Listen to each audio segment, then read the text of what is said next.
구약에서 특별히 창세기와 출애굽기에 보면 이제 하나님께서 하나님을 알지 못하는 사람들 가운데 찾아가셔서 당신을 이제 소개하십니다.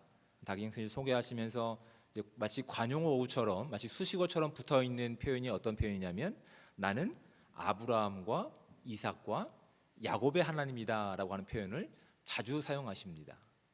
근데 우리가 이제 이것을 들을 때 그냥 그런가 보다, 그냥 그렇게 생각하면 아무 의미 없는 표현이겠지만, 여러분 이 표현을 잘 곰곰하게 생각해 보면 하나님의 놀라운 속성이 여기 담겨 있는 것을 우리가 확인하게 됩니다. 하나님은 언제나 변함없이 함께 하시는 하나님이심을 분명히 우리 가운데 이 표현 가운데 등장하실 뿐만 아니라, 하나님께서는 이 아브라함과 이삭과 야곱을 통해서 하나님의 시간은 변함없이 이들의 인생 가운데 개입하셔서 하나님이 원하시는 삶을 이들을 통해서 증명하시는 하나님이심을 증명하신다고 하는 것이 이 표현 가운데 담겨 있습니다. 아브라함과 이삭과 야곱 3대에 걸친 하나님이시죠. 3대에 걸치지만 여러분 이 표현을 다른 인간의 관점에서 이해해 보면 참 재미있는 부분이 있습니다. 3대가 지나도 참 쉽게 변하지 않는 존재들이 누구냐면 인간의 모습들이라고요. 하나님은 그들을 찾아가셔서 하나님이 누구신지를 드러내셨고, 하나님이 기뻐하시는 믿음의 삶으로, 믿음의 선조들로 그들을 삼으시고 바꿔가시로 작정하신 하나님의 의지가 나는 아브라함과 이삭과 야곱의 하나님이다라고 하는 이 표현 가운데 다 담겨 있습니다.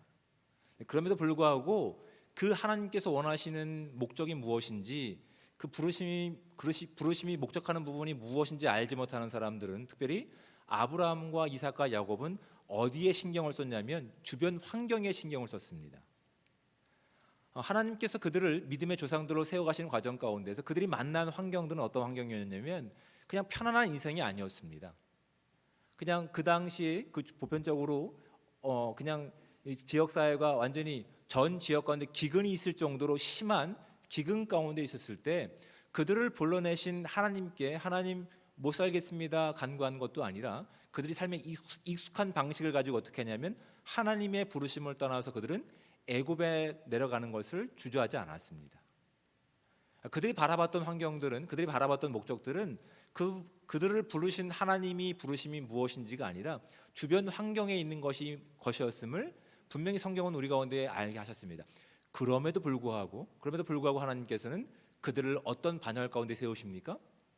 믿음의 조상의 반열 가운데 세우시는 하나님이심을 그들의 수식어 가운데 담겨 있는 나는 아브라함과 이삭과 야곱의 하나님이심을 알게 하신 은혜가 오늘 저와 여러분의 은혜가 되실 줄 믿습니다. 2024년을 시작하는 이 시간 가운데 여러분, 저희도 아브라함과 이삭과 야곱과 같이 우리가 신경 쓰고 있는, 우리가 관심을 두고 있는 것은 하나님과의 관계보다 우리의 상황에 더 관심을 많이 두고 있습니다. 어떻게 하면 이 어려운 상황들이 빨리 편안한 방법을 통해서 풍족함으로 우리 가운데 맺혀질지에 대해서 우리는 신경을 쓰고 있습니다. 근데 하나님께서는 그런 것은 뒤로 하시고 그 모든 상황들을 통해서 우리가 전적으로 무엇을 바라봐야 되고 우리 목적이 무엇인지를 오히려 우리가 걷는 오늘의 하루의 시간 가운데서 확인하게 하시고 발견하게 하시고 연습해서 결국 어떤 목적까지 하나님께서 기뻐하시는 믿음의 조상까지 우리가 세워지기를 꿈꾸고 기대하고 계십니다. 그래서 그 완성이 된 내용이 뭐냐면 나는 아브라함과 이삭과 야곱의 하나님이라고 하는 이 표현 가운데 다 담겨 있는 거라고요. 그 하나님께서 오늘 저와 여러분의 그 인생을 하나님 기뻐하시는 믿음의 반열 가운데 세우실 우리 하나님이심을 믿을 수 있는 은혜가 우리 가운데 충만하게 임하시기를 주님으로 축복을 드립니다.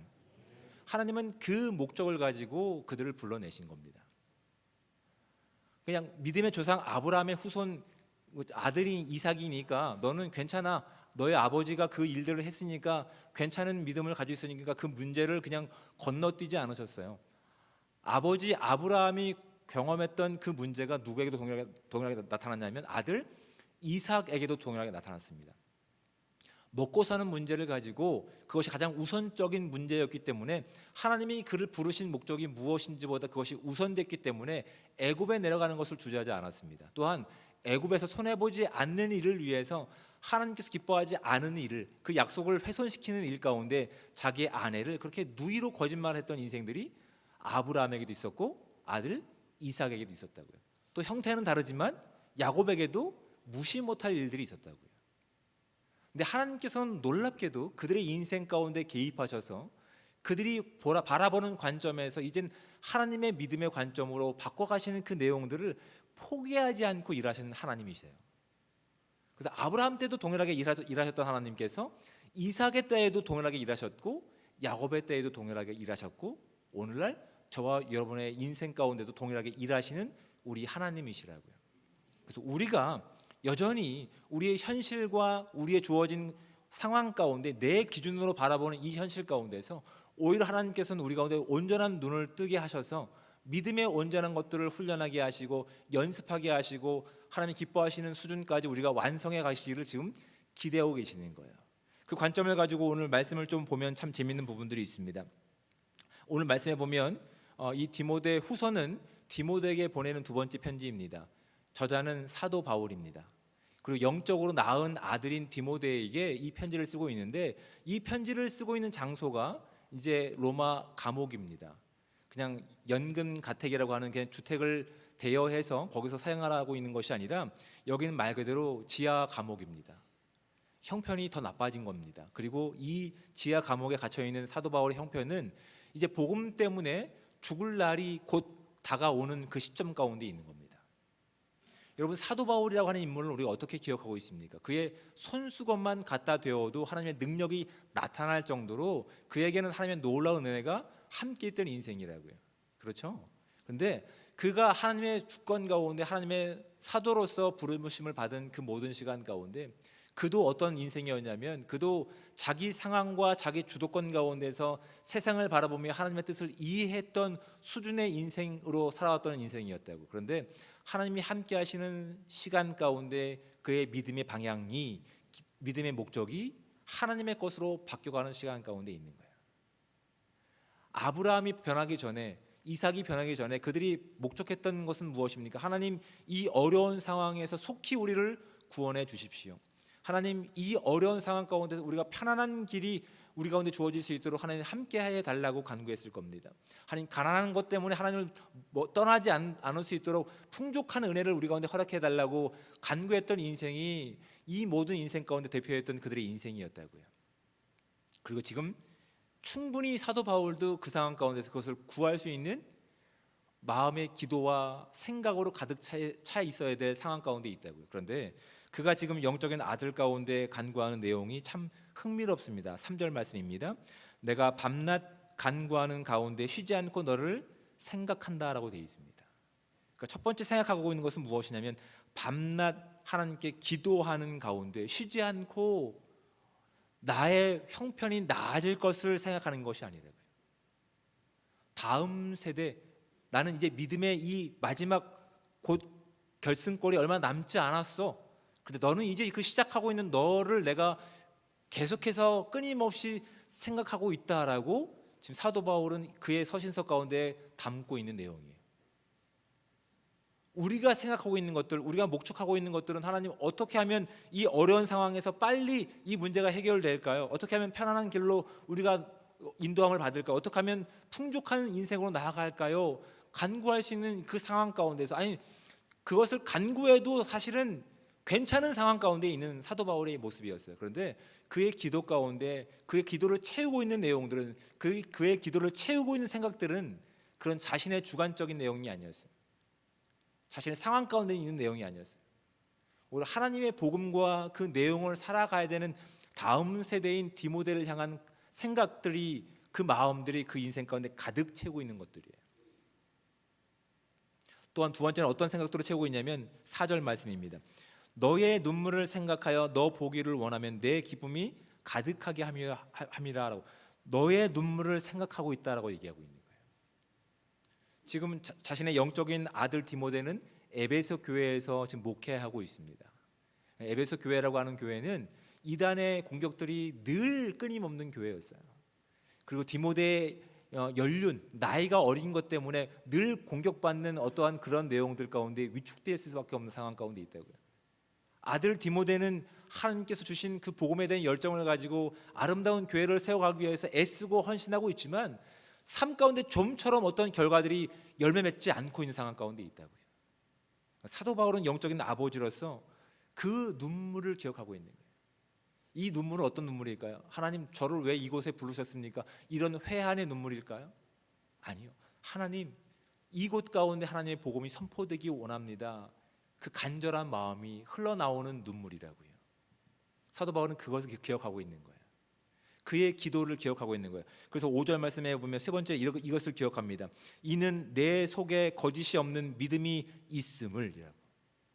거짓이 없는, 사람들 가운데 잘 보이기 위한 것이 아니라 복음 가운데 진실한 마음이 있음을 사도 바울은 분명히 알고 있는 거예요. 그 에베소 교회를 향한 그의 간절한 마음과 진실한 마음이 눈물로 나오는 것들을 사도 바울은 분명히 기억하고 있는 거예요. 여러분, 그가 우리와 다른 성정을 가지고 있는 사람이었을까요? 아니요. 그도 우리와 동일한 성정을 가지고 있는 사람이었습니다. 그도 불편한 환경을 원망할 수 있고요, 기도할 수 있는 사람이었다고요. 그런데 그가 기도했을 때 하나님께서 그 마음 가운데 어떠한 확신을 주셨습니까? 네 은혜가 내게 충만하다라고, 충분하다라고 그 마음을 허락하셨다고. 비로소 자신의 인생 가운데, 자신의 관점 가운데 하나님, 나의 이 질병 때문에 복음이 전해지는 것이 방해가 될 것을 우려해서 하나님, 이것을 제거해달라고 기도했는데 오히려 그 어려운 상황 가운데서, 그 힘겨운 상황 가운데서 무엇을 발견하고 있는 겁니까? 오히려 그 어려운 상황이 자신의 어떤 것을 드러내는 것이 아니라 예수 그리스도의 복음의 진정한 진리를 드러낼 수 있는 통로가 될 수 있다는 마음을 하나님께서 그 인생 가운데 깨닫게 하신 거라고요. 그래서 비록 어려운 시간이지만, 힘겨운 순간들을 보내고 있지만, 비로소 그가 지금 몸담고 있는 이 복음의 능력들이 무엇인지를 그가 비로소 그가 경험하고 자신의 영적인 아들 가운데 이것을 당부하는 모습으로 나가고 있다고 하는 사실이 오늘 저와 여러분 가운데 귀한 도전의 말씀들 되시기를 주님으로 부탁을 드립니다. 우리가 읽지는 않았지만 15절 말씀에 보시면 이렇게 되어 있습니다. 아시아에 있는 모든 사람이 나를 버린 일을 네가 아나니라고 되어 있다고요.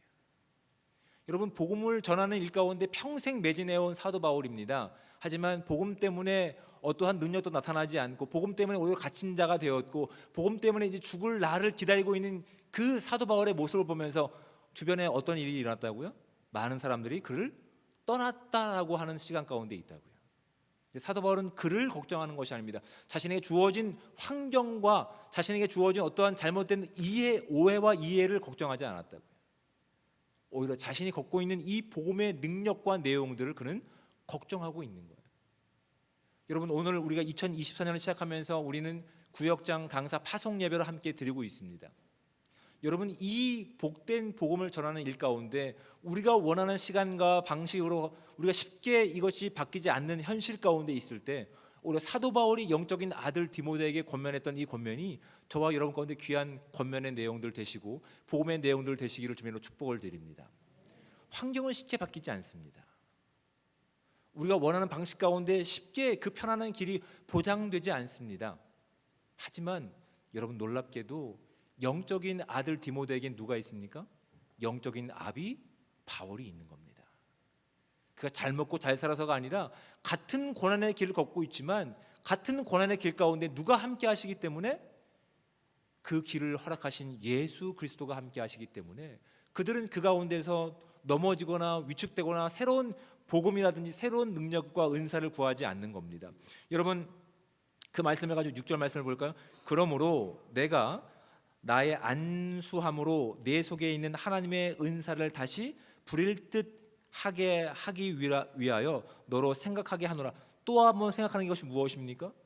그가 가지고 있는 그 복음의 문제 가운데서 새로운 은사를 구하는 것이 아닙니다. 새로운 환경에 대한 어떤 기대를 가지고 나가라는 것이 아닙니다. 이미 주어진 그 복음의 선물 가운데, 복음의 능력 가운데서 이제는 그 복음을 믿고 담대하게 발걸음으로 그 주어진 하루에 복음을 살아가라고 하는 권면이 지금 이 가운데, 그 생각 가운데 가득 차고 있다는 사실을 지금 우리가 좀 도전받을 수 있는 귀한 시간들 되시기 바랍니다.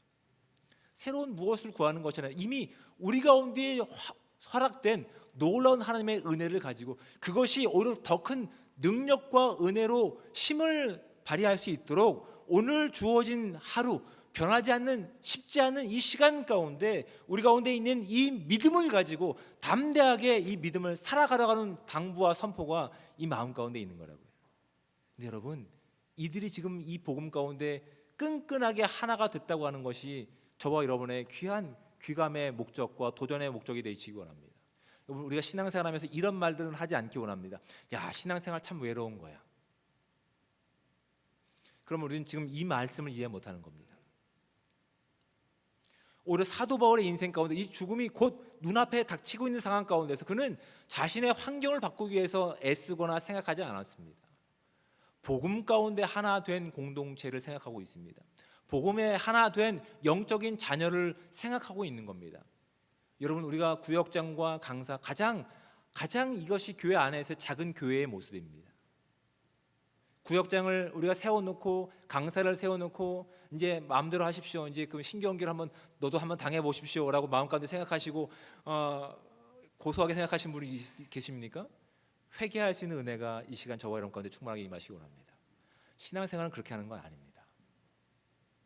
사도 바울처럼 그 자리 가운데 하나님이 부르시는 목적이 분명하다고 한다면 그 한 사람을 세우기 위해서, 그 한 사람이 온전히 복음을 살아내기 위해서 함께 연합되어서 그의 온 생각을 차지하고 있는 것들이 온전히 그 복음을 살아가고 있는, 쉽게 바뀌지 않는 오늘이라고 하는 현실 가운데 복음의 능력이 나타나고 있는 너와 나 안에 함께 하시는 하나님의 능력이 지금 사도 바울이 쓴 이 서신서 가운데 가득하게 채우고 있는 내용임을 저와 여러분들이 분명히 확인하셔야 됩니다. 여러분, 우리는 구역장과 강사를 너무 외롭게 하진 않았습니까? 직분자들을 너무나 외롭게 하진 않았습니까? 다 해야 되는 일이라고 하면서 그냥 너는 너의 인생대로 나는 나의 인생대로 살아오지 않았습니까? 그렇다면 하나님께서 우리 가운데 2명 이상의 모임 가운데 그리스도의 이름으로 모인 것 가운데 함께 하시겠다 하나님의 그 교회의 하나됨은 우리 가운데 있는 것인지를 점검해 보셔야 된다고요. 우리 스스로가 너무 이 신앙생활을 외롭게 하고 있지는 않고 복음의 내용보다는 내가 만들어가는 복음의 내용 가운데 우리는 그 복음을 왜곡하거나 희석하지는 않았는지를 이 시간 도전하는 말씀 가운데 우리가 살아보셔야 됩니다. 그래서 하나님께서 기뻐하시는 삶 가운데서 비록 내가 원하는 방식이 쉽게 주어지지 않는 오늘이라고 하는 힘겨운 시간 가운데서 누가 함께 하셨고 누가 함께 하시는 길이기 때문에 우리 하나님께서 함께 하시고 우리 하나님께서 함께 만들어 가실 그 복음의 분명한 이 길이기 때문에 오늘도 기대하며 나갈 수 있는 것들이라고요. 내가 원하는 시간 가운데 긴급하게 빠르게 나타나지 않는 결과가 있다 하더라도 또 오히려 내가 원하는 편안한 길 가운데 이 편안함이 쉽게 보장되지 않는다 하더라도 내가 원하는 풍족함이 쉽게 우리 가운데 주어지지 않는다 하더라도 오히려 하나님이 함께 하시는 믿음을 가지고 우리가 기도할 때마다 더 깊은, 그리고 오직 그리스도의 복음만을 드러낼 수 있는 정금과 같은 인생이, 그 복음의 내용들이 저와 여러분 가운데 맺혀지게 되는 것들이라고요. 여러분, 그 일을 누가 이루셨다고요? 우리 예수 그리스도께서 이루셨다고요. 세상이 원하는 방식은 그것이 아니었습니다. 더 빠른 길이었습니다. 더 풍요로운 길이었습니다. 더 편안한 길이었습니다. 주님께서는 그런 길을 걷지 않으셨습니다. 주님께서는 누구도 걷지 않기를 원하는 그 고난의 길을 묵묵히 걸어가셨습니다. 그리고 누구도 원치 않는 그 십자가에서 그 욕을 먹으시며 그 수치를 당하셨으며 그 죽음이 가지고 있는 힘 가운데 부들부들 떨고 있는 이 땅 가운데서 그것이 이 땅 가운데 유일한 힘이 아님을 부활하신 생명을 통해서 우리 가운데 선물해 주신 분이 우리 예수 그리스도시라고요. 그래서 우리 그것을 뭐라고 얘기합니까? 복음이라고 얘기합니다. 기쁨의 소식입니다. 그 기쁨의 소식이 오늘 저와 여러분 가운데 있는 겁니다. 그 전까지 우리는 어떤 관점을 가지고 복음을 이해하고 있습니까? 아브라함과 같은 관점이라고요. 먹고 살 것이 없습니다. 먹고 살 수 없는 힘겨운 상황 가운데서 하나님의 부르심과 그 복음의 내용보다 무엇을 우리는 쉽게 쫓아갑니까? 애굽의 풍요로움을 쉽게 쫓아가는 인생들이라고요.